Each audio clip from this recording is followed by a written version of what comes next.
This is an Irreverent podcast. Check out irreverent.fm for shows from all our friends. This is an Irreverent podcast. Check out irreverent.fm for shows from all our friends. Hello and welcome to Exvangelical. I'm your host, Blake Chastain. I've got a great interview for you today with my two guests, Kevin Porter and Caroline Ely from Good Christian Fun. This is a great and really fun conversation about their own experiences within evangelicalism and what led them to start their hilarious podcast, Good Christian Fun, which is all about the weirdness of Christian media. We'll get right into it.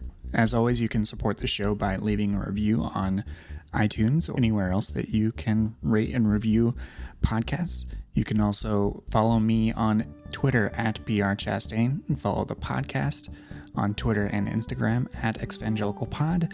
You can like it at facebook.com/exvangelicalpod. And if you want to support this show directly, you can do that by subscribing to the Post-Evangelical Post, my newsletter, which is hosted on Substack at postevangelicalpost.substack.com. This episode was produced by Jacob Lewis. Thank you very much, Jake. All right, let's get into it.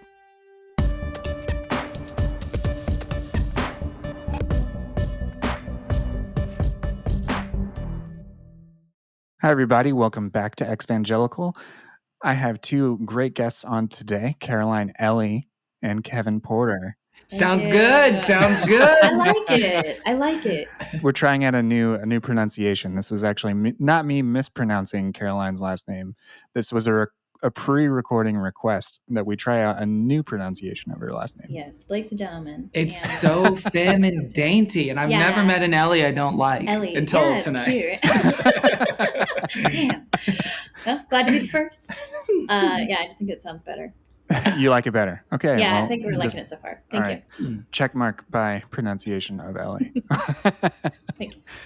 Well, welcome to the show. I'm super excited to talk to you about Good Christian Fun and your stories. And that's usually where I like to start on the show, is just to learn a little bit about my guests' background and their first initial experiences in religion. Caroline, how about you go first and talk a little bit about how you grew up and what that was like?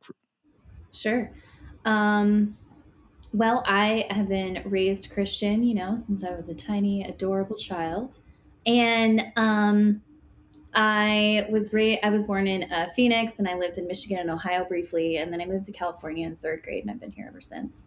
And, I don't really remember much about like my religiosity before third grade. I do remember in that time maybe going to Sunday school. I distinctly remember singing a song to God that I made up in my bedroom, when I was probably 4 or 5, just looking out the window being, And it goes a little something like this. Yeah, here we go. I'm going to praise the Lord. That's just Lin-Manuel Miranda. Yeah, I was. And third grade is when I started going to Christian school, which would end up being my entire schooling from third grade all the way through high school. Oh, wow. So the first Christian school I went to was really bizarre. It was in a really small town out in the desert of California called Wildomar. And the school was run by a man who was Jewish and looked like Santa Claus. But I believe he had converted to Christianity at some point and now ran this school. And so it was a Christian school. It was also a farm school. And so there were just a ton of animals everywhere. We had a goat pen, we had a cow place, and there was llamas and pigs and peacocks everywhere. Again, I don't know why, but I remember it being just an incredible experience. I actually really loved it. I don't know this part of your story. You don't? That you were raised on a farm? Yeah, I mean, it wasn't a literal, it was a school campus, and then just imagine animal pens throughout, and then sort of nestled in this Valley Creek area. I mean, we can say farm adjacent, yeah. You didn't have goat yoga, you had goat math. Goat prayer. Goat devos. Yeah. That was pretty cool. Later on, I asked my parents, why did we go there? Because it wasn't academically amazing from what I remember. And my mom said, I thought it would just be a cool experience. And she was right. And so then in 5th grade, I started going to Calvary Chapel Christian School in Murrieta. And Calvary Chapel is a church brand, I guess. Brand? I would call it a brand. It's a network. I mean, yeah. It's a brand. It's technically a brand. It is, yeah, sure. You know, they can call it a network. They can call it a church family. It's a brand. They have a logo and everything that they use in all the Calvary chapels, which is kind of funny. Yeah, there's a big one out. There's a big one out by where I went to high school. Okay, yeah, you're familiar too. And I believe it's just supposed to be, you know, like non-denominational, evangelical, non-denom, non-denom, born out of the Jesus movement, probably at some point. But it was very, biblical literalism. It was pretty conservative, and I feel like for the most part, they kind of kept away from like big hot topics, and mostly we're just trying to teach you about the Bible and being, you know, an ethical person. I did have some rogue teachers at those schools that were probably like going a little farther into different camps and trying to get us all to do courting instead of dating and stuff like that. But that was really where a lot of my ideas of what faith was and what God was like really formed and forged through all those years. And I loved it, honestly. I thought it was cool, and I really thrived at that school. And it was kind of small, and even though it was a private school, it wasn't like a, you know, Gossip Girl private school, you know, like it wasn't a lot of wealthy people. It was pretty tiny. And in fact, the school has completely died out at this point because it was so small. They couldn't keep people enrolling. But they're reviving it just like Gossip Girl. Hey, reboot. Next I'm coming fall. back. I'm going to make a cameo. And it was cool. And I think that's also, though, I mean, it's where I learned creationism as a literal scientific fact from my biology teacher who went to UCLA. And looking back, I'm like, I wonder what happened there. And we also had chapel every Wednesday, and we had Bible class. Like that was one of our classes that we had to take every year. So because of that, I didn't really get involved in church like outside of school because I felt like my entire life was church and youth group. Yes, it was just a lot of that. And I was also like, you know, I was busy. I was doing volleyball. I had a job and things like that. You know, I was working 9 to 5. I was clocking in the office. And I just felt like, it would be too much. And thankfully, my parents didn't really push me to go to church or go to youth group beyond that as well. We did have our neighborhood local church that we went to growing up very sporadically. I mean, so sporadically. And I think it was like Dutch Reformed. I know that the pastor was Dutch and that was kind of like his thing. But that was a super mild, sweet, you know, like just general church. It was chill. It made almost no impression on me. So that was cool. So chill. I remember nothing about it. So chill. The best you can say about a church in your childhood. No impression. No impression. Stars. Left no trauma nor encouragement. Come as you are. Forget you even came. Leave exactly as you were. No growth, no change. Yeah, it was beautiful. It was really special. But and in school, you know, I took my faith pretty seriously as much as I could. I was always like beating myself up for not having like a consistent morning Devo time. Stupid Devo. Come on. I mean, that's will be the pattern of my life. But was pretty into that, and and I've always had, you know, a personal spiritual kind of connection to God, and I was trying to figure that out in that schooling. And I think at that time mostly I was just trying to do it like the correct way of how everyone was teaching me, and so that was kind of my focus. And but by the time I was finishing high school senior year, I don't think I would have called it this at the time, but looking back, I think I was just burnt out on church and on all that teaching and just learning the same stuff all the time. But at the time I thought that I was like lukewarm, apathetic, you know, like on cruise control with my faith. And I judged myself for that. I thought that was wrong, but I also didn't have the energy to like change it at all. And going into college, I distinctly remember like writing down in a journal, like, I just hope something happens like with my faith in college. And golly gee whiz, it sure did. It did. Yeah. So I'll leave you on that cliffhanger. That's kind of like my early childhood. What happened to Caroline's faith? What's going to happen to her? Yeah. Kevin, how about you? What were those early formative years like for you? Weirdly, I had the exact same experience, so I don't need to talk about Piggies and everything. Farm school and no farm school, and now I feel screwed over and traumatized by the lack.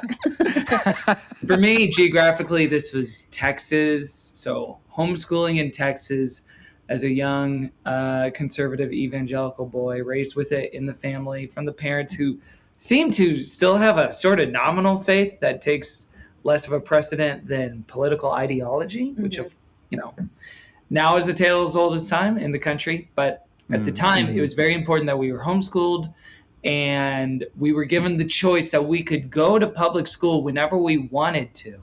So me and my two siblings all did at different discrete times. We did not go in the same grade. So my brother started in high school, my sister did middle school, and I did the last half of high school. But until then, it was all Christian media stuff. Can I ask you a question about that, the please. homeschooling? Mm-hmm. Did your parents say, like, but if you go to public school, like, they are going to attack? No. No, like, they're going to attack your faith, or, like, if you stay at home, you'll learn the right ways and you won't be indoctrinated. It was so much less about faith stuff, I think, than it was like, oh, no, they're going to teach them that the environment's in trouble in high school. It was really more that than like, there's going to be gay kids and we don't want you to talk to them. It was so not that. It was more just generalized, the education system whack, and just public school, just public anything.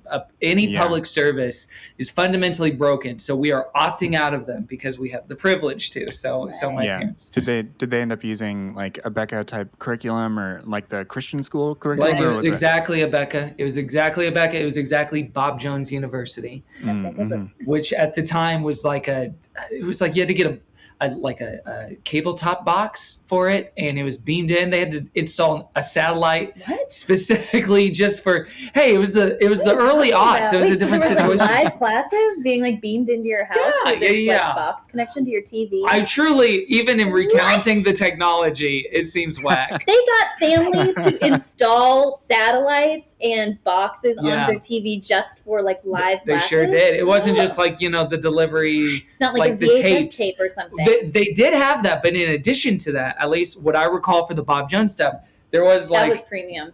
Yeah, it was premium content. Okay, so Kevin was rich, obviously. It also kind of blows my mind on, I don't know, maybe this is a rude assumption, but on like a paranoia level, like, what? Where's this install like a satellite for like Bob Jones University? Yeah, a whole different cable tract underneath the ground of the house or whatever. Also, like the insurmountable task of like my parents trying to figure that out and hook that up to the TV, like that would have been a barrier alone as well. It's not good. Wow.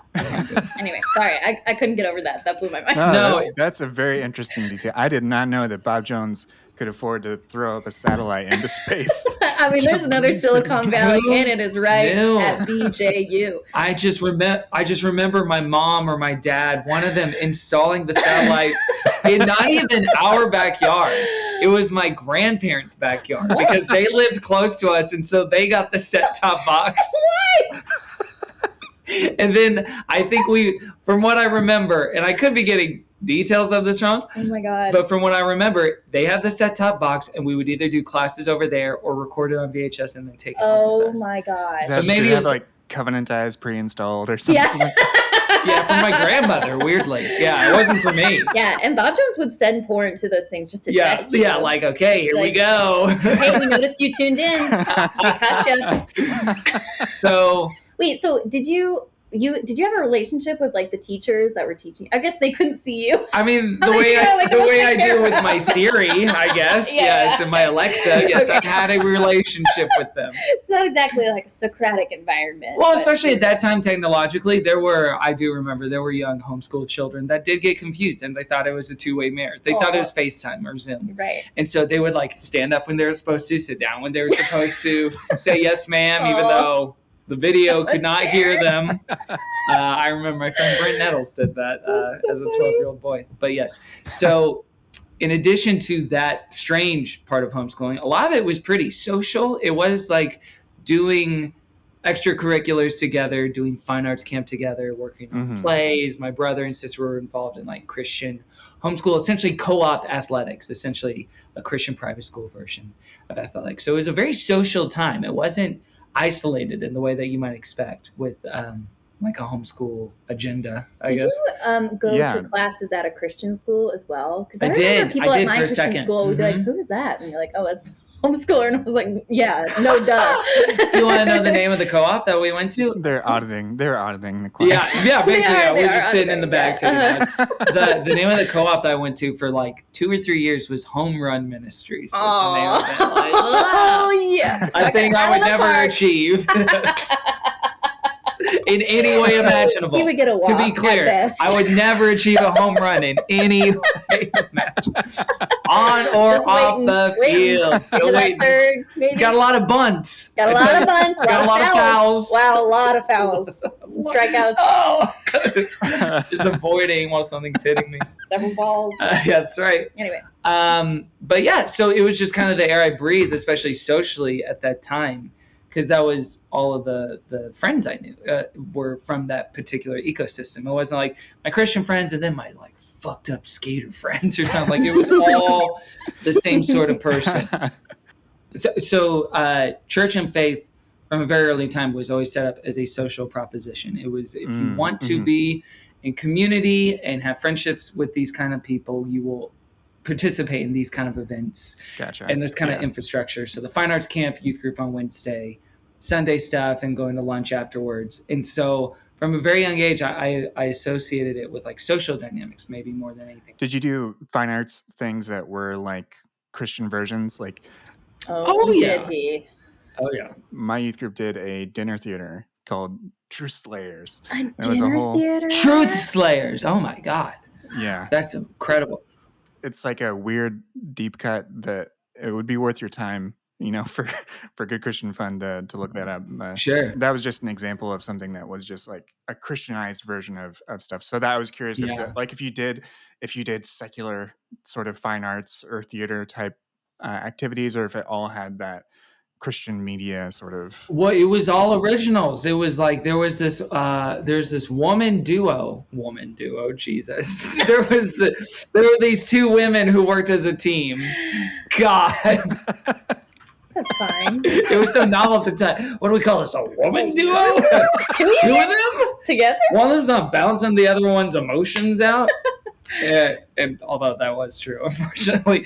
But one of them, Janice Thompson, would write the plays, and the other, Brenda White, would write the music and lyrics for the songs in the plays. Wow. So that were essentially musicals, and they would be all original. They weren't knockoffs. They weren't parodies of other stuff. They were like, we're putting on a freaking show. Artists. Yeah, they were artists. They were like, this is where we will get to do our work, our life's work. That's right. Pour it into and this. they did butt heads quite a bit. Really? There was like a lot of drama between funny them? tension. Oh yeah, they got on each other's nerves, and there's stuff with both of their daughters where there was drama, and like because Janice was like Marmee and Little Women. She had 4 young daughters who like all the boys were like at various points A female quattro. Yeah, it was like a lady form. What do we call that? Lady quad? Wait, so she had 4 daughters. Yeah. And then the other woman had 1 daughter. Okay. But she was a little more awkward than the other girls. And then sometimes there would be drama about like which daughter got cast in what role. I can't imagine the drama over that. Why did I name names? I use their proper names, but you know what? I stand by it, and I hope they're well. Yeah. I still talk to Courtney Elizabeth. They sound amazing. Her daughters, yeah. It was a fun time. It was formative. It shaped me to respect older women. And I do mean respect older women. So all that stuff was intertwined. I ended up going to public school halfway through. So junior year, I'd skipped a few grades. So I started junior year at 14 years old, which was kind of interesting. Did you do a freshman year of high school? Or you went straight from junior high into your junior year?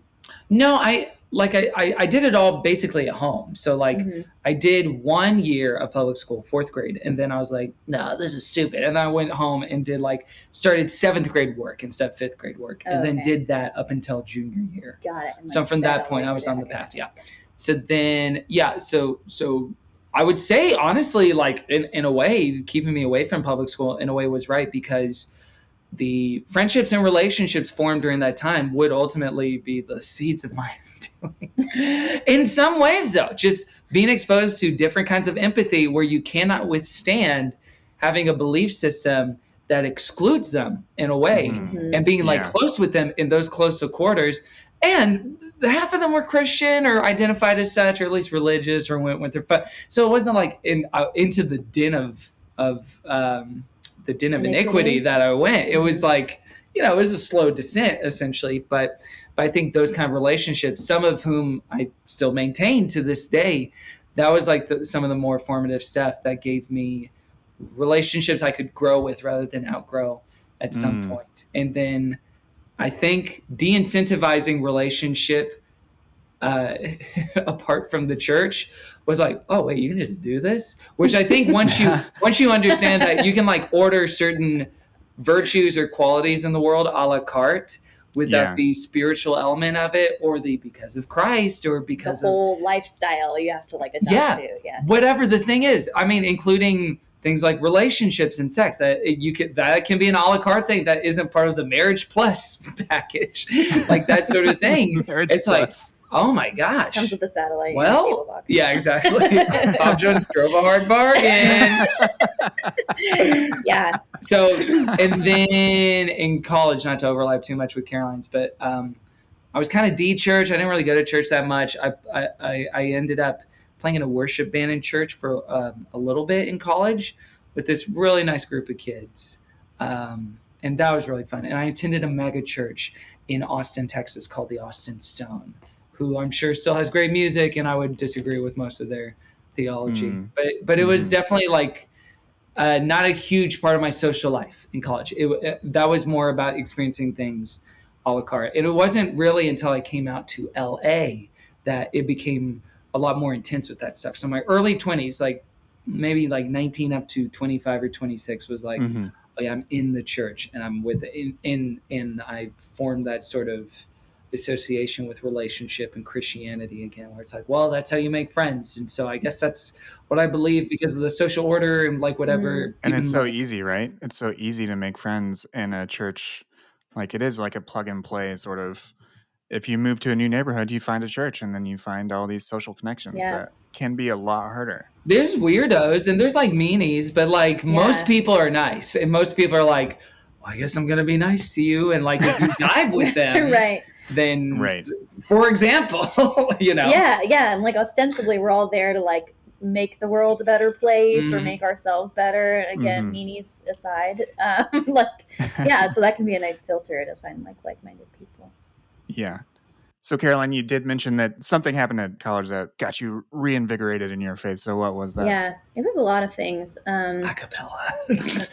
The sin, the power of acapella. Oh, my body. What's happening? You guys don't even know. Like looking back though, that college, I'd say like the first 3 years of college. By year 4, some things have changed, but those years were probably like my most intense years with Christianity, the years that I was most like zealous about all of it. And and again, it wasn't like I had never heard these messages before or like didn't already have a pretty serious faith, but yeah, I was just sort of like, I'd heard a lot of it. It felt a little cliche. And so when I went to college, I went to UCLA, which was like, couldn't be a more opposite experience of the school I had gone to in high school, which was, there were 100 kids in my class in the senior year of high school. And UCLA, there are 25,000 kids in undergrad alone. And it's a public school. It's big. It's also in Los Angeles, Den of Iniquity, etc. And and I was kind of excited, and I was also scared that I would either just completely drop off the faith face of the earth, or that I would just be like chewed up and spit out and like rejected by these people who didn't come from the same context as I was and probably would think I was like a dork and, not want to like be friends with me. And one of the first things I did when I started college was I rushed for a sorority, and I met a few people that ended up being like really pivotal for me later. And one girl was in my group going through it. And for anyone who's ever not been into sorority recruitment, it's a very intense process. It's like 4 or 5 days straight where all day you go into all these different sorority houses and you just try to make like small talk for like 5 seconds in like the loudest room So it's like imaginable. I would crush that. You would crush it. It's like speed dating, and you're trying to be interesting, but you're also trying to feel them out. It's very intense. And I'd done it too because like my mom, my sister, a lot of my extended family was involved in that. And I thought, yeah, it was a great plug and play, like friends right here. I can get into the situation and figure out what's going on. And I met a girl that night who ended up being a close friend later. And I also, through that, met this girl in the house that I eventually ended up with. And on the first night, which is midnight, where like you find out you're in the house and then immediately you go to this big event with the whole house and they're like, yay, you're our best friend now. I don't know your name. It's like, it's very intense. And I was on the bus talking to the girl who I'd like kind of connected with the most throughout like the rush week. And she was trying to extol the virtues of a sorority, which was you will get to get fucked up all the time. You will meet all these boys. Hell yeah. You will get to go out all the time. We share closets. We do this and that. And I was a very honest little girl. And I was like, I don't do any of that. And I just don't know what to do here. And her response was, you should talk to, I'm going to call her Kay. You should talk to Kay. She's a Christian too. And so I ended up talking with her later. And she was the one who kind of like kept me going because I wanted to bounce out of there. I thought, this is not my place. I'm not going to fit in here. I was too cool. I'm not going to like be able to hang. And she introduced the concept of being here as a ministry, come in here as a light to these women, and be here to teach them if they're willing, or just to be a witness, be a light, etc. I mean, you know what I'm talking about. Just like the mere existence of my incredible like character would be enough to like get them converted. So I ended up sticking around, and I'm so glad I did because I think I would have stayed really, really sheltered if I hadn't. Because also through Kay, I joined Campus Crusade, which was started at UCLA like in 1955. And I can't remember. At one point I looked this up. I know it's like an offshoot of some sort of like kind of evil sounding like think tank conservative, whatever. But it's like I think they call it like a parachurch situation at a college, and like there's weekly meetings and there's Bible studies, and they also have like a ministry for each kind of activity on campus. So there was like a ministry for athletes, and there was a ministry for like Latinx students, and then there was also one for people who were in the Greek system. And so I joined up with that. I hosted a Bible study every week at my sorority house. I had some attendance, which is pretty cool. And, but I stuck around, and I saw it as like, this is my purpose for being here. Like I will be dead sober all the time, and people will love that. They'll be really drawn to me. There's something different about this unfunny, so dork. Hey, unfunny. We don't know that. That's the thing. And, and all of my schooling in Christian school had like prepared me for like just what I thought was going to be intellectual battle all the time. People who wanted to like question me on my faith and like take it away from me, or I was going to be presented with this incredible opportunity to like convert them, change their lives. You were living the plot of like God's not dead, right? Exactly. I straight up thought I was going to be that. And I was waiting for my Kevin Sorbo. He never came. But a different one did. He would come much later in my life. Yes. So I was really trying to do that. And I, over time, really had just like the hugest slice of humble pie, because the more time I spent with these women who at first I considered lost, maybe relying on substance abuse or having, weird, bad sex all the time is like, I thought was, stunting them or making them unhappy. And then obviously over time, I found out that sure, some people were unhappy, but many of them were totally fine and like didn't need me, didn't need my support in that way, and didn't ever want to argue with me about my faith. Like I describe it anytime someone found out I was a Christian for those years, like I feel like their reaction was as if I told them that I do marathons. They'd be like, oh yeah, good for you. Or like, oh, I've been meaning to try that. That sounds cool, Wow.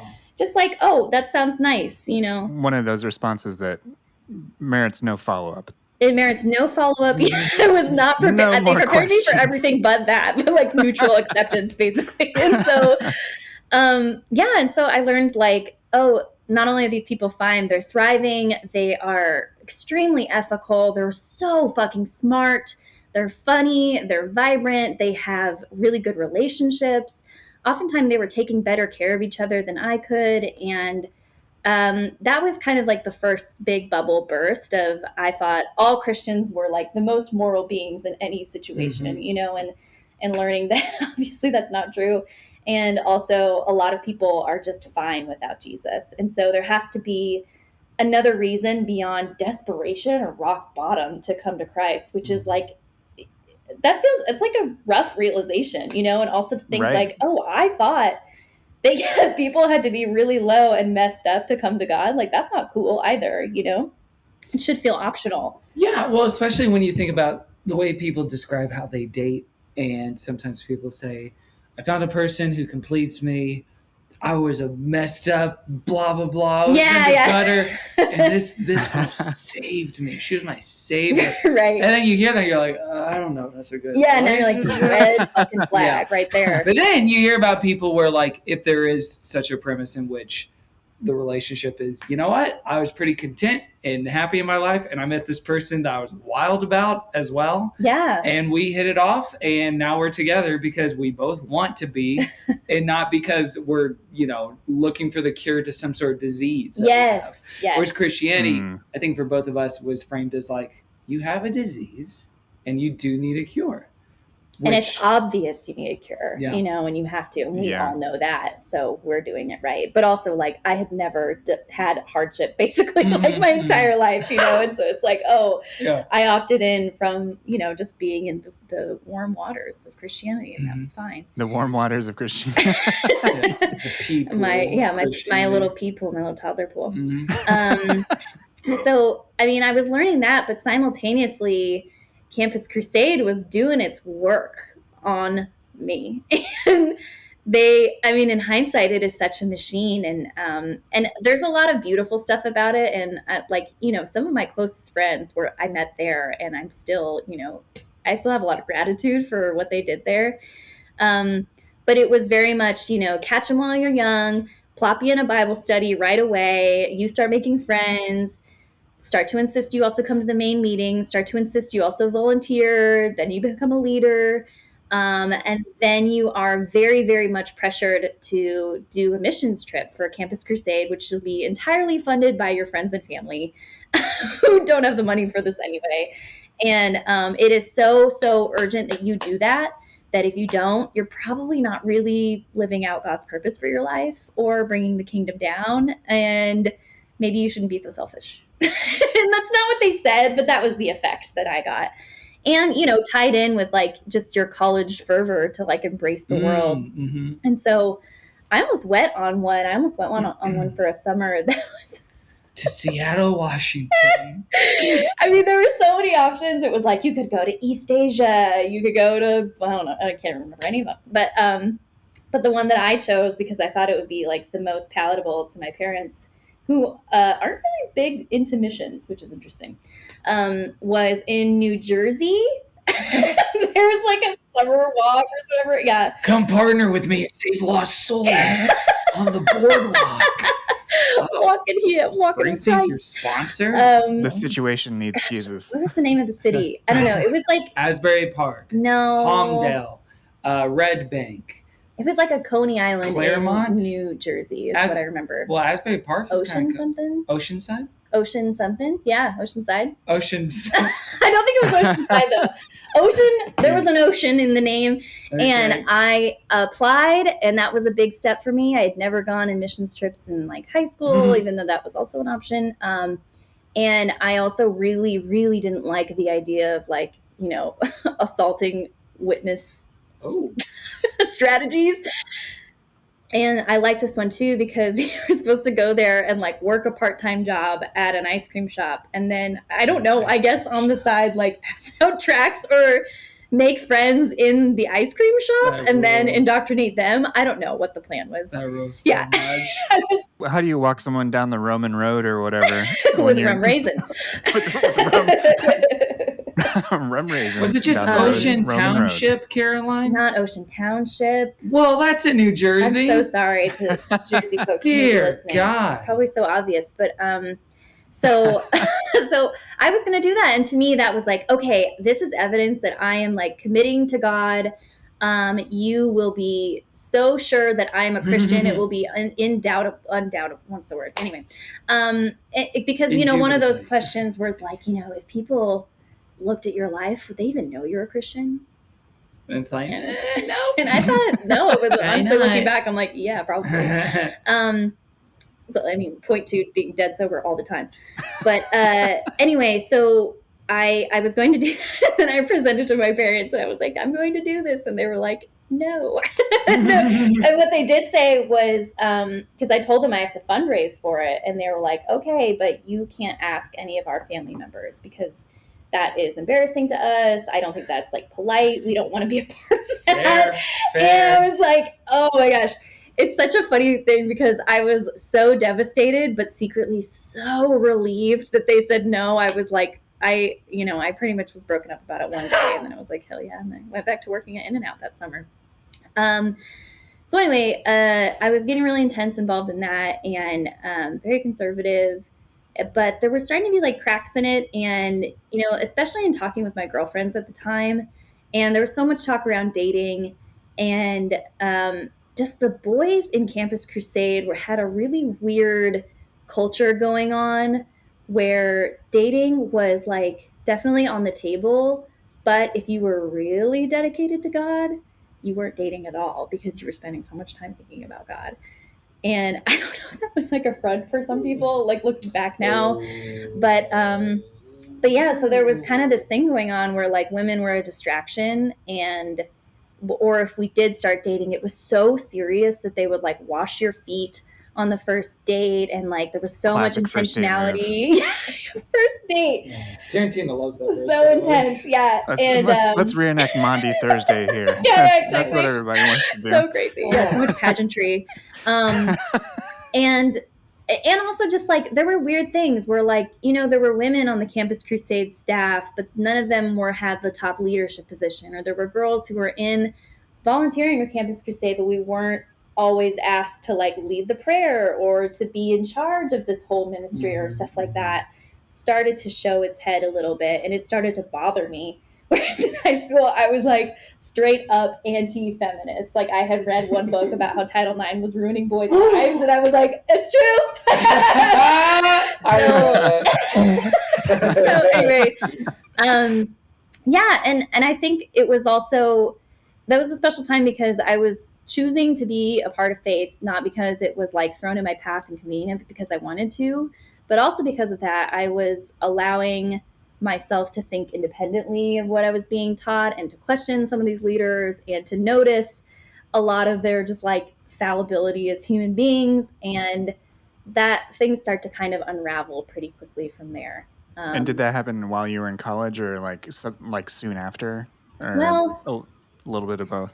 So it's been a slow skid ever since, is what I'd say. I mean, I wasn't like slippery slope. Oh yeah, and like I said, senior year, I was a little bit. Oh gosh, a huge part of this I forgot to mention was if you were in Campus Crusade, you also went to the 8 a.m. Reality LA service every Sunday, and you would carpool with all your friends, and that's where Kevin was going at the same time. So we didn't meet until years later. No, we didn't meet until years later. Yeah, and so I was getting it from Campus Crusade, and then Reality LA. which presents as very friendly and soft and humble and gorgeous and intellectual and whatever, is actually at its core a very conservative church. And that's where I was taught self-hatred, like in a deep way, and how to see any sort of like desire to prioritize your comfort or your needs or your pain as selfishness, and you need to fix your eyes on God and really push to do whatever you can. The LA churches that are known like outside of the region are like Zoe and Hillsong, and like are they like that where appearance is a huge thing too? Zoe is. Was Reality LA that way? Yeah. I mean, Hillsong not so much. Yeah, and I don't know if that was just like the effect of being in Los Angeles also. But yeah, they were all pretty like, beautiful people. And in Reality LA, a huge part of the congregation was college students. It wasn't just UCLA either. It was also USC students. Biola students would come there, Azusa.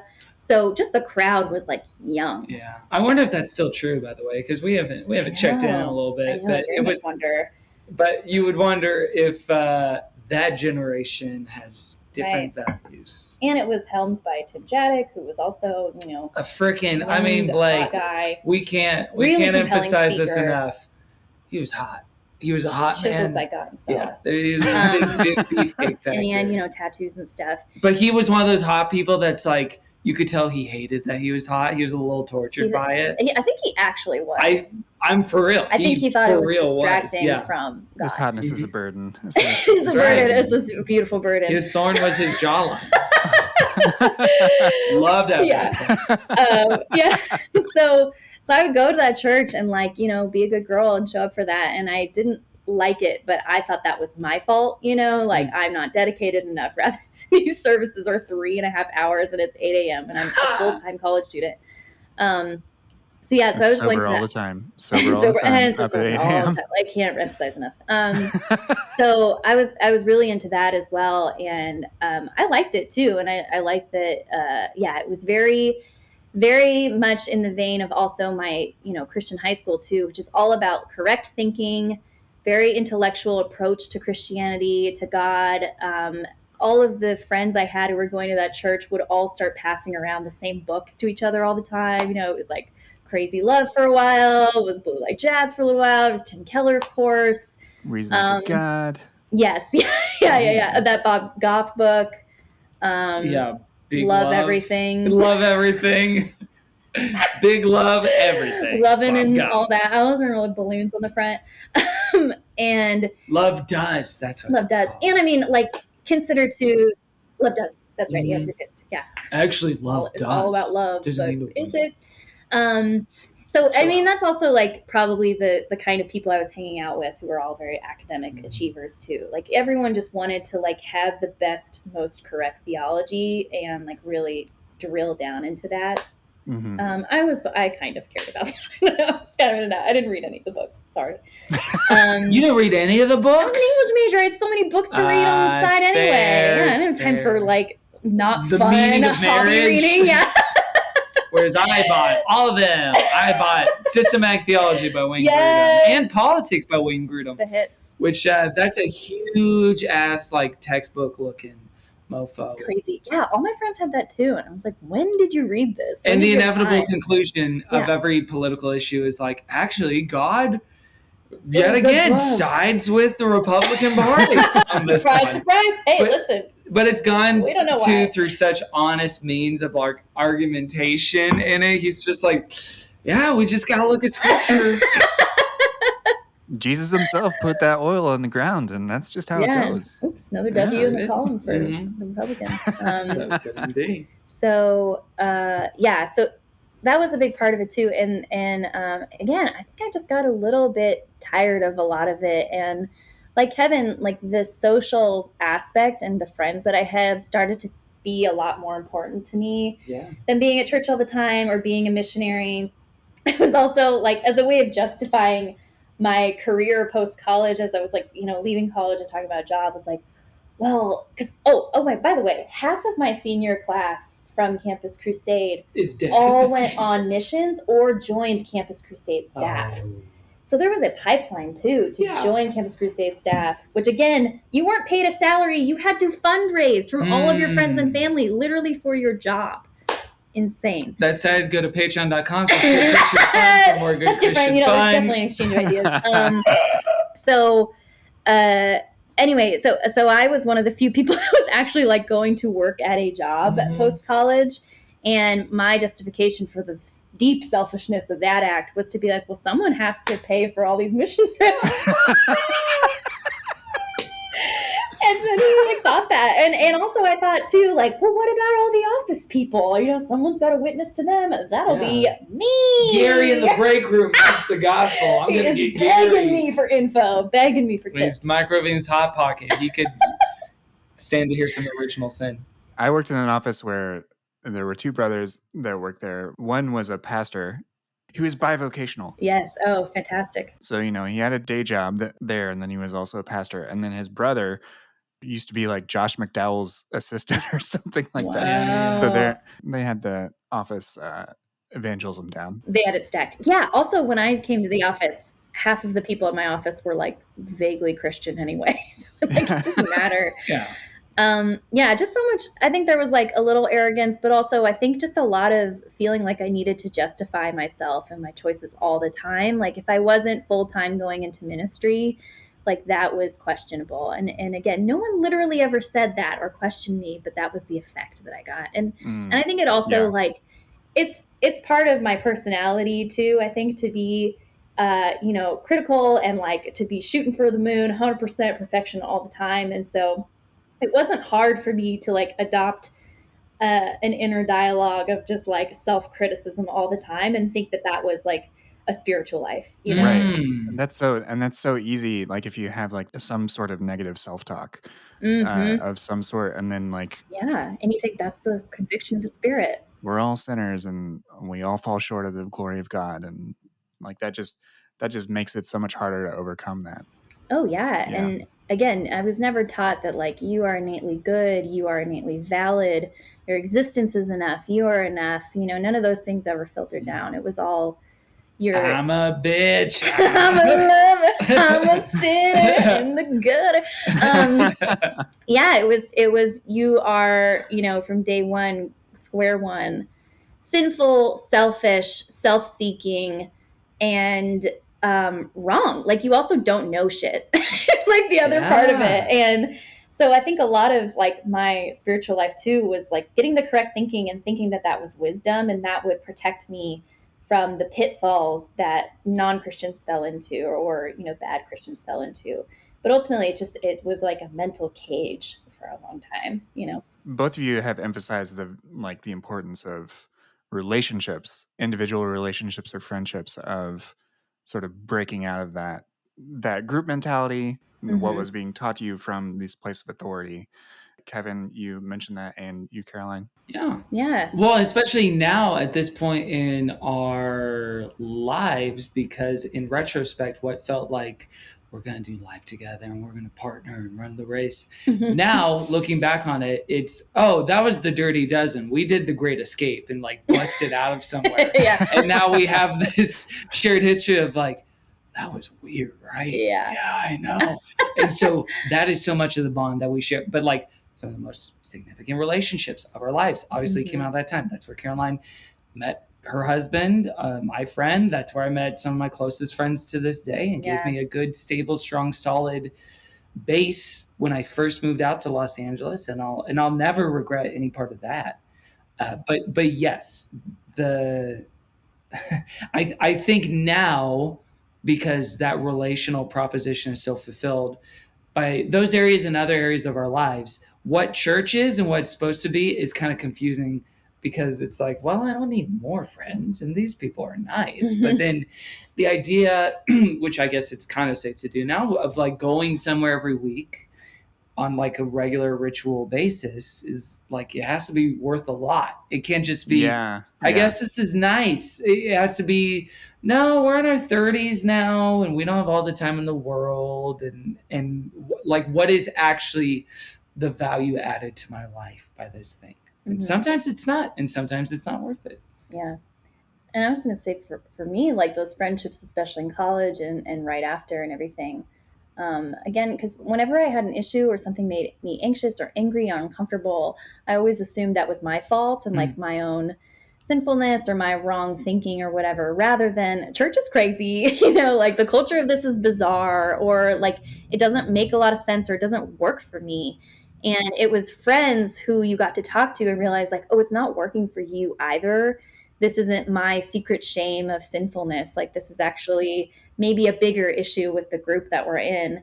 And there's so much freedom in that, and getting to talk about the things that really bother you, I'm sure that's a really common refrain, right? Yeah. It teaches you so much to keep those questions quiet. Mm-hmm. Yes. And whenever you find whatever in your local community is like the secret glance to someone else who like has their eyes open during prayer, or like, like you too, right? You too. Yeah, of course, yeah. Or you watch normal TV too, like that. Literally, that can be the bar sometimes too. You're like, oh my gosh, okay, this is allowed. This isn't terrible. This isn't like ruining us or something. Yeah. So let's talk about media. You both are hosts of this show, Good Christian Fun, and Kevin, you'd had some other projects. The wildly successful Gilmore Guys. Supercut. Yes. Sorkinisms. Sorkinisms. You had a show all about the Gilmore Girls, Gilmore Guys. If you're listening and haven't listened to that show, check it out.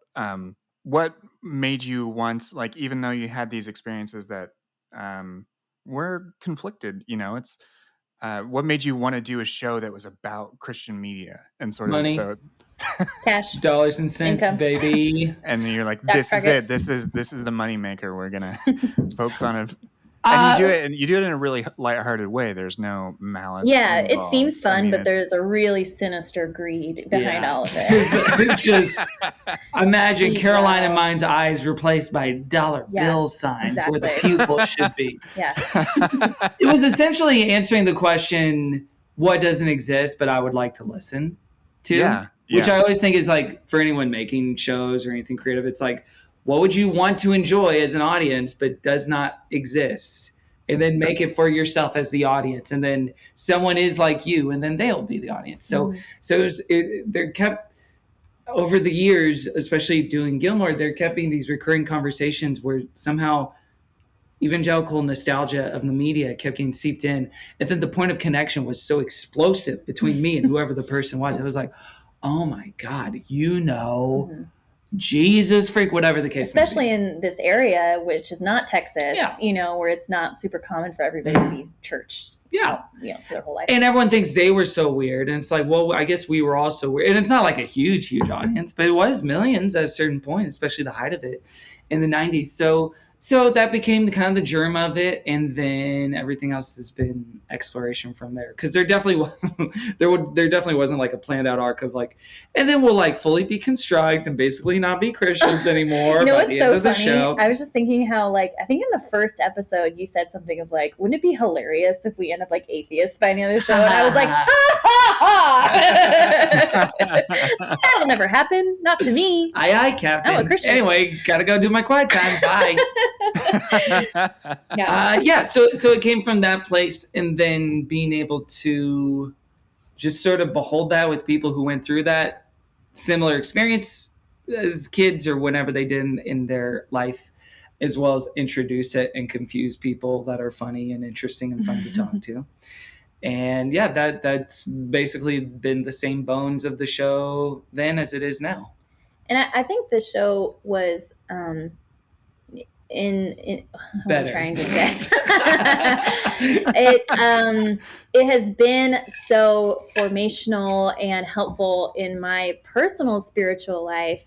And I think, even when we started the show, I was still calling myself a Christian, but I was open-minded enough that you and I talked a lot about like what we wanted the tone of the show to be like, and how we wanted people to feel, especially guests who weren't Christian or didn't come from the same background. And we decided early on, like, we are going to let them tell their story. We're never going to like try to contradict them or whatever. We're not going to ever give them the creepy feeling that they're going to have to go to church with us later. None of that. Like, we weren't going to do any sales pitch on Christianity. And not that we would have, like, if we hadn't talked about it. You had that experience, but Our church is different. Better. Yeah, you're right. The church has hurt. They have. But one not person. Me. Yeah. It sounds like it was just one guy who did that to you. And because of that too, I think it's been huge to hear, now hundreds of stories of people, and to have to sit there and just listen and have an open mind, and to realize that in contradiction to what I've been raised to believe, people's anecdotal, personal lived experiences are important, and they do have spiritual weight and value, and they can be true, and they can change what you believe. And yes, they're not a one-off situation. One person got hurt, one thing happened or whatever, but someone's lived experience can be really valid and can be totally fine for that to shape their view of God and still be functional, whole, beautiful members of society. Yeah. And just like the narcissist complex of someone's story and lived experience is not secretly a story about you or your religion. It's not a starting point for you to be like, oh, that's interesting. So we're going to take that raw material and then transmute it into this thing and get you here somehow. That it is just what it is. And there's plenty of people I kind of disagree with. I've been on the show, and it's like, it's not what I believe. It's not how I'd live my life, but it's not an invitation to change anyone's mind. Or try to criticize. Yeah. And it's like, they're coming to our house. They're a guest, and so because of that, it would also just be rude to tell them, like, of course. Sounds like you interpreted that a little wrong, or whatever. But I think because of that too, that forced me to listen even better and to like really pay attention to what people had heard and discovered about God over like the course of their lives. And it's an honor to hold space for people. Yeah, it's such a gift. Anyone would ever tell us those things, like it's rough stuff. I mean, you probably feel the same way too. I feel the exact same way, because in that respect, our shows are very similar. People are processing or talking about the same sort of intimate parts of their life and how they view the world and how the world has treated them. And to me, that is the value of these conversations that have sort of proliferated across all sorts of shows over the last 5 to 10 years. So yeah, I feel very, very similar to you in that respect. Yeah, it's really special. And there's so many guests we've talked to as well who are like, I don't get to talk about this, or I don't talk about this. Talking about religion can just be impolite and dicey anyway. Right. But so anyway, all that together, I was already having a more broad understanding of God, but then hearing the vast, diverse experiences has like broadened it even further and made it better. And right. deeper. And I'm actually curious, your perspective as hosts that have these types of conversations, how has your approach sort of changed in that respect? I think I have no preciousness about any of it anymore, in the sense of like my grip is not tight at all. And even on things that,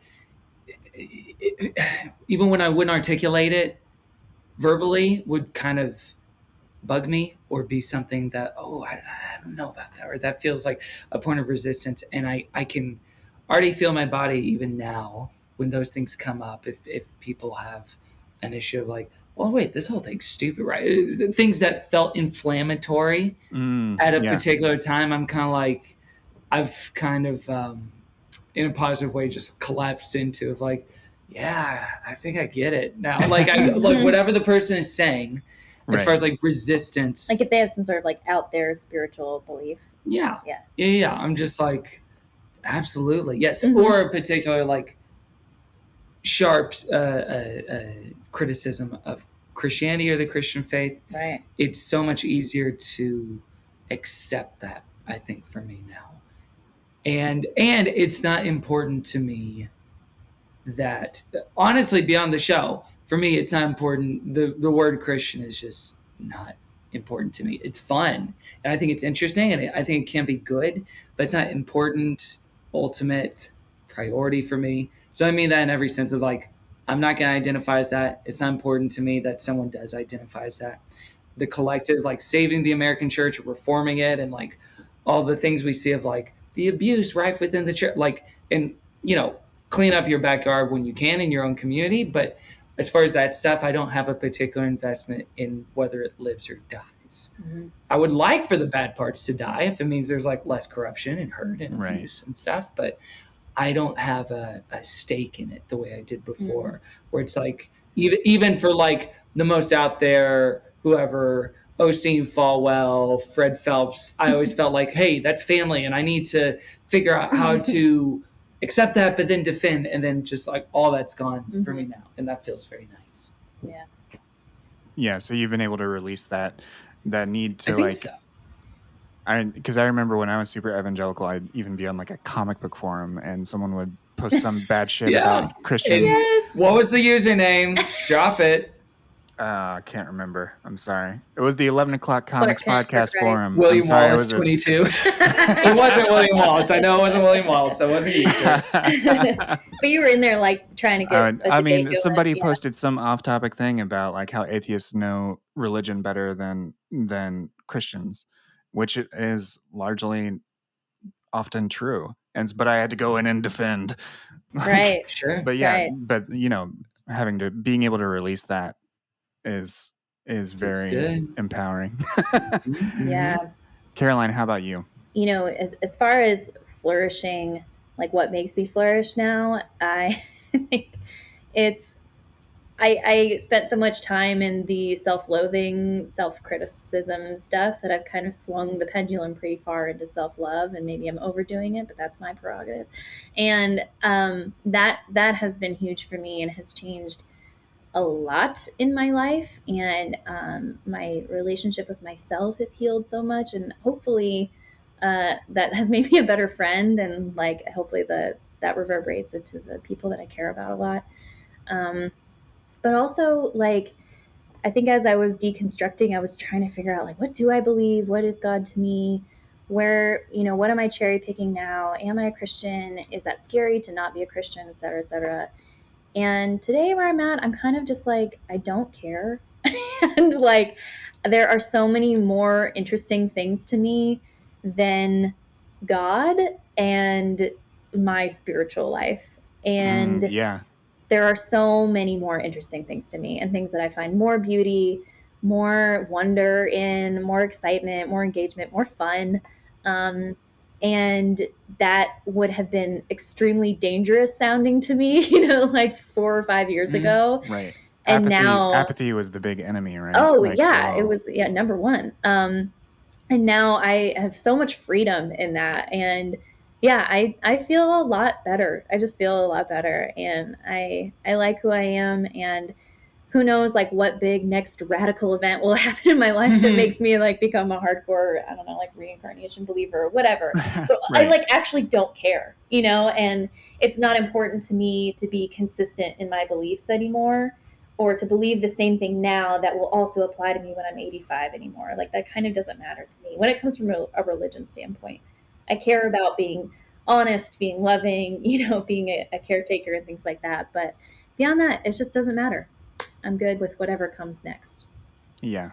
Despite all of these really, significant changes that you've gone through, both of you, and how you relate to Christianity, the type of Christianity that you were raised in or formed in, when it comes to doing your show, is there like a type of media that you really get a kick out of doing, like covering it, as far as music or movies? And like, is that something that you're still able to just detach and say, like, this is media and we're gonna have some fun around this, and the memories around it and how goofy it is?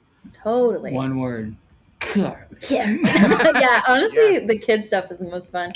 I feel like also in the beginning too, like as I was unraveling, a lot more of the stuff we covered just made me really angry, because I was like allowing myself to really think about like the damage that it caused, even if it was like a VeggieTales episode or whatever. So if you listen to those first 60 episodes, just know in between every commercial break, Caroline's just in the other room screaming. Seething. Yeah, just like screaming at the top of her lungs, like Yoko Ono style, like wild stuff. Yeah, it was just all this latent anger about all the injustice and all the like fuckery that was going on in Christianity and like the time that we were growing up, and how seriously I took it, how many of my friends took it even more seriously and are still dealing with that, all that. But now I've had my, adolescent rage, and I've kind of settled into more of just like, yeah, this is funny. There's still some stuff that's messed up and we can talk about it. But man, talking about Christian kids entertainment from that era is just delicious. So fun. So fun. I love it. It's so whack. Like, it's really, really out there. A lot of stuff other people were doing. It was very experimental at the time. I think for me, I still respond to, I always think the music's the most interesting thing to get into, just in terms of just the undeniable richness of music is always going to leave a trace of history on it, wherever it is. So you can always see or hear, they were kind of going for that, or it was almost going to be this sort of thing. And even and then undeniable moments of beauty within that as well. Totally. Where it does transcend into, you know what, I like this song. And the optimistic perspective, especially for commentary or discourse or comedy or whatever you want to call it, is always so much more fun. And like the thing Caroline's saying of like, it's so annoying to be raised with so much self-hatred. There's another thing too, where like, especially in our 20s and sort of that Reality LA group, where it's like, actually Christian music's whack, except for this praise and worship. And isn't it cool? Like, God can be reflected in a Sufjan stuff. Bad example because he is kind of Christian, but it's fun, I think, to take the things that were devalued as base by the cool kids at the Christian cafeteria, I guess, and then try to find whatever is good and pure about those, or kind of lovely, or at least kind of interesting and fun, and then try to connect with it. It's fun for us to try to make every song a documentary about whoever was singing it. Like, Amy must have been going through this. Yeah. She was like a 17-year-old girl, really unguarded, or whatever the case may be. Amazing. So that stuff's always fun. Yeah. Yeah, and I think a lot of these people that were doing stuff in the Christian field would have said that they were Christians first, artists second, but often their artist self punched through, even more so than the literally corniness. With Carmen, yeah, more than the corniness that they had to box themselves into. R.I.P. Carmen. Yeah, so Carmen, the greatest artist of all. The greatest. That's right. That's for sure. That's right. I mean, it's so interesting to hear you talk about it, and it's such a great vehicle for a podcast, because people do have such visceral memories, and if you come from this world to whatever degree you were deep into it, these are the sort of things that will just automatically bring you back to triggers, whatever moment. Time machine trigger to your trauma. Yeah. But they're so potent. Yeah, because they were so repetitive, at the time too. If we sang these songs once at church, we sang them 100 times. And so my grandpa used to call them 7-11 songs, because you'd sing 7 words 11 times. That's good. That's Man, get your grandpa on good Christian fun. Yeah, run our shit. As people that have been doing podcasting on this topic, since 2017, what is your sort of take on how this sort of space has evolved? Because now it's a bit of a subgenre almost of deconstruction Instagram and all of these things popping up over the last 5 to 10 years. How have you sort of related to that? Have you followed other shows that are in the same sort of wheelhouse as your show and this show? Well, I remember in the beginnings of it, early day liturgist stuff was interesting to me and kind of valuable, in the sense of Mike Maharg being on there and all the original hosts and the kind of setup that they had. It kind of felt like what is You Made It Weird for a lot of us, where it's Pete Holmes just talks to people about religion for 3 hours. It's cool. We can talk about anything. Yeah. Mm-hmm. But I think, yes, it's definitely calcified in a way, this genre you're talking about, deconstructionist stuff, to the point where, man, maybe this is not the right analogy, but it kind of, actually, I've never articulated this before, but there is something to this. Is going to be super narcissistic, so bear with me. But when Demi Adijuibe and I started our recap podcast about Gilmore Girls, about that TV show, those sort of shows existed, and there were plenty of them and plenty of good ones, but it wasn't quite as commodified as it was by the time that we ended it 3.5 years later, or whenever it was. Yeah. And now there were shows like Star Wars Minute and some other ones that. Yeah, or April O'Neil's Go Bayside and Camille. Every single show has a recap podcast. Yes, but what you're seeing now, in the way the industry is gobbling itself, is that they're now hosted by the people who were on the shows. So now it's the Office ladies. Now it's you're in Welcome to the OC Bitches. Now it's Luke Steiner. Yes. And similarly, when we started all of our deconstructionist projects, obviously they all exist in some form or fashion, maybe not to the degree or the volume. But now you're seeing people who used to be a part of it get in on the game, So a la true. a Joshua Harris, Yeah. a la a Cayman's Call guy, Derek Webb, Yeah. where it's like, yeah, I was a part of this. Now it's me and I'm doing the thing and Yeah. I'm deconstructing why what I said was actually fucked up. Yeah. So you kind of see the snake, the Ouroboros of it all with that Right. to me. And I do get wary of it because anytime something gets institutionalized, there's always going to be institutional rot. Rebellions can only go so far until like You become the man. you're raging against the machine, and then you're the machine, which is like so lame to say. But like there's definitely machinery in place that is just as Like exploitative. yeah, just as susceptible to corruption Yeah. as like the big boys and the motherships have always been. Yeah. There's that, like, yeah, definitely power structures or cults of personality, where it's And like, that's, to me, it seems interesting, and especially because we're all primed to really be sensitive to it, because that's the sort of place we came from. of course, yeah. Yeah. Right. I know this is like a sort of, industry sort of talk here at the end of our conversation, but I do think one of the things that sort of can get lost is like, it's still just some startups. It's some upstart people with shows, not necessarily like a mega church that has millions of dollars to fund. And so like, Right. but when you access that on Instagram or Twitter or whatever, that is invisible at all, right? It's just, you see the engagement and you think, oh Yeah. wow, these Yeah. people are, It gets flattened out. And then there's something to like, again, this is like so totally a self-suck narcissistic thing, but it's like, wait, am I not one of a kind anymore? Am I just one of these? Like whatever your project is, whatever your thing is, it's like, oh yeah, I'm kind of that thing. Where it's like, yeah, there's like 10 of those now. Yeah. You know, is what it can feel like. So then the challenge is not like comparing and contrasting yourself all the time, but just like keeping your head down and doing whatever is the best work you possibly can in whatever that particular space is, which is hard to do. This show is now part of a group called Irreverent Media Group, and we're working with other podcasts doing that sort of thing. So, and that's just the reality of doing creative work and in the world. So I'll say that I hear that aspect of it. For me also, I really like it, of how many of there are the shows that even do similar things that we do, even like comedy shows or all these, ex-evangelical kind of podcasts. I think they're great. And like, to me, every time I find another one or hear more about or get to meet these people or talk to them, it's just another drop in the bucket for me of feeling less alone and like and not like understanding why I didn't like the evangelical church the way I thought everyone did, and that they really connected with it. And so I've really liked it. I think it's helpful. I think it's good for the culture. The more there are, the more voices that get to like also untangle a really authoritarian church that we were a part of. And so I think it's good. Yeah. And selfishly on a personal level, again, I just feel like, oh my God, okay, so someone else feels this way too. And so I'm not crazy. I'm not selfish. I'm not, just chasing my tail or something, which is nice. And I mean, the abundance of voices and perspectives, that's a feature and not a bug, right? I mean, it's really cool to see all these different angles on, as you were saying, like the anecdotes and all of these things. It reveals how complex all of this really was. Totally.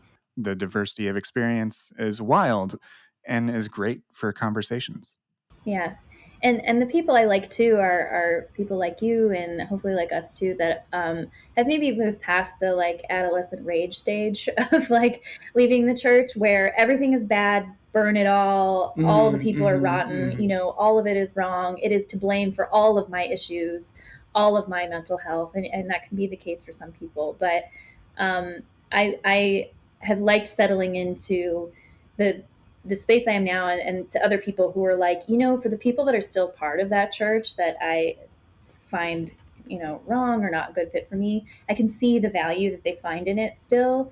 And I can respect that without thinking that they're not as smart as me, not as free as me or whatever. And also that while there was a lot of harm in those churches, there's a lot of really beautiful things funny things, loving, deep connections, powerful, Wonderful good stuff that was people. going on in there too. Yeah. And at least Yeah. for me and Kevin, you know, that's a part I try to hold on to and not get totally lost in the like burning all the bridges Yeah. of my past, you know? Because nothing's just one thing. Nothing's Yeah. a monolith or a binary. Yeah, and not all those people, even the ones that caused harm, were even trying to do that. They had good intentions a lot of the time too. Yeah. But it's complicated and funny and sad and all of those things all at Exactly. once. And we solved it Yeah. And we tonight. fixed it. We solved Yeah, it. we fixed it. We fixed ourselves. We did We're it, gonna Joe. Fix the world. You're welcome. This is the last. We finished This is the show. finale of Evangelical? TNTCS. Wow. Yeah. Oh, yeah, this is a Both crossover. shows, yeah. Bye, guys. This is it. Well. This is it for all deconstruction podcasts. I'm just gonna send some DMs. And, Yeah, let's and send a some memo to emails. everybody. I think we've done enough. I BCC. think we talked it out. We're good. Yeah. We've talked it out. Yeah. I think we've covered everything. I have loved talking to both of you about this. Where can people plug all the things, where people can find you online, where they can support Good Christian Fun, all of that stuff. Please mention it here. Well, wherever you're listening to this wonderful podcast, you can also listen to Good Christian Fun, the podcast where we do exactly what we've been describing for half an hour, so we don't need to go over it. And you can support us there and find everything else on, goodchristianfun.com. You can follow me and Caroline at Caroline's Farts and at Kevin T. Porter everywhere. Especially follow Caroline on letterboxd.com. Great follow. 10 out of 10 would recommend. Messy, sloppy. Very messy. You can follow me on Peloton at Follow Kevin Kevin T. on Porter. Peloton. Let's go Peloton. Compare your outputs. Let's go. Leanne Hensley, get at me. Oh, and our podcast handles is Christian Fun Pod, which is At a little Christian Fun confusing, but it Pod. is there. So you can find it there. Because I think Good Christian Fun was like one or two Yeah. characters. No, was it? Oh, I think it was too too long. Yeah. On Twitter. Wow. I think it was taken on Instagram, but on Twitter it's just too long. Couldn't do Restricted. good XIAN Fun. Too I confusing. know. It's Yeah, too bad. Yeah. spell that. Kevin, Caroline, thank you so much for joining me. Thanks for having us, Thanks, it's been a Blake. pleasure. What And a thank you joy. for doing your show too, and keep it up. Yeah, Thank over you. there. I appreciate Yeah. it. Mhm.